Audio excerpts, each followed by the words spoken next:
और अब खबर आपकी ज़िंदगी से जुड़ी हुई। सर्दी खांसी होने पर हम सभी कप सिरप लेते हैं और आराम की आह भरते हैं, मगर भारत में बना एक कप सिरप सवालों में आ गया है। और ये सवाल उठाए हैं दुनिया की सबसे बड़ी हेल्थ ऑर्गेनाइजेशन WHO ने। दरअसल WHO ने ट्वीट कर दावा किया है कि भारत में बने सर्दी खांसी के सिरप पीने से पश्चिमी अफ्रीकी देश गाम्बिया में 66 बच्चों की मौत हो गई है। और इस सिरप को लेकर दुनिया के बाकी देशों को भी चेतावनी जारी की गई है।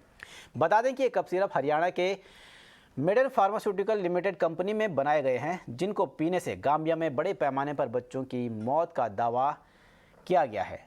WHO के दावे के बाद central drugs standard control organisation यानी CDSCO ने जांच के आदेश दे दिए हैं। शुरुआती जांच में यह पता चला है कि कंपनी ने अब तक केवल गाम्बिया को इन प्रोडक्ट को बेचा है।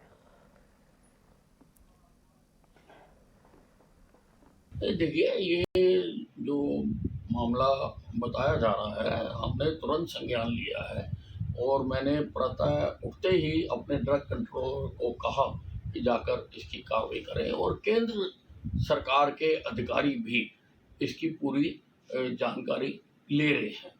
केंद्र सरकार के हेल्थ सेक्रेटरी और फार्मास्यूटिकल सेक्रेटरी ने आज प्रातः ही हमारे जो हेल्थ सेक्रेटरी हैं उससे बात की है, और ये निर्णय तय हुआ है कि पहले कोई कार्रवाई करने से पहले इसके हम सैंपल चेक करवा दें। तो इसके सैंपल लेके जो सेंट्रल ड्रग लेबोरेटरी है कैलकाटा में, वहाँ पर सैंपल भेजे गए हैं।